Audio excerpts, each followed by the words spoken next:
Imagine possessing a secret so powerful that it could grant immortality, infinite wisdom, and the ability to transform lead into gold. The Philosopher's Stone, spoken of in whispers, sought after by kings, and encoded in the cryptic writings of ancient alchemists more than just legend. But what if I told you it was never about literal gold at all? What if the real alchemy was never about metal, but about the transformation of the soul? For centuries, historians and skeptics have dismissed alchemy as an early form of chemistry, a failed pursuit of turning base metals into gold. But this is a misinterpretation. The true alchemists were not crude experimenters. They were initiates of an esoteric tradition, veiling their wisdom in symbols to protect it from the unworthy. The gold they sought was never material. It was the luminous essence hidden within the human spirit, the perfected self. The ancient texts are filled with riddles and metaphors. Take the Ouroboros, the serpent eating its own tail. It represents the eternal cycle of destruction and rebirth, a reminder that the true alchemists must dissolve their old self before achieving enlightenment. The Sunday and moon in alchemical art symbolize the balance of opposites, masculine and feminine, logic and intuition. And the Philosopher's Stone, it is the final unification of these forces, the magnum opus, the great work.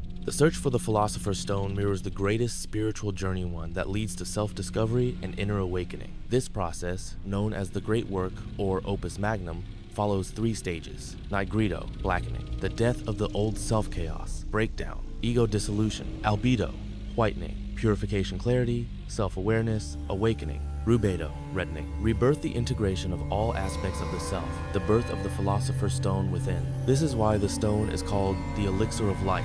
It is the purified soul, freed from ignorance, attachment, and illusion.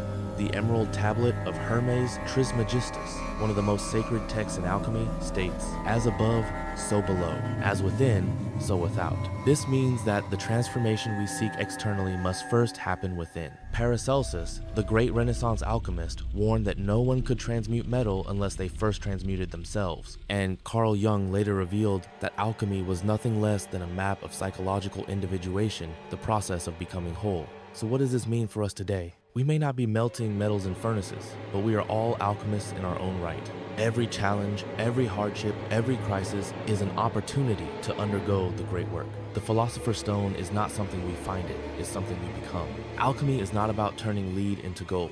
It is about turning suffering into wisdom, turning fear into courage, turning limitation into transcendence. Many believe the Philosopher's Stone was lost to time, but that's the greatest illusion of all. It was never lost, because it was never an object to begin with. It has always been within you, waiting to be awakened. The question is, are you ready to begin your own great work?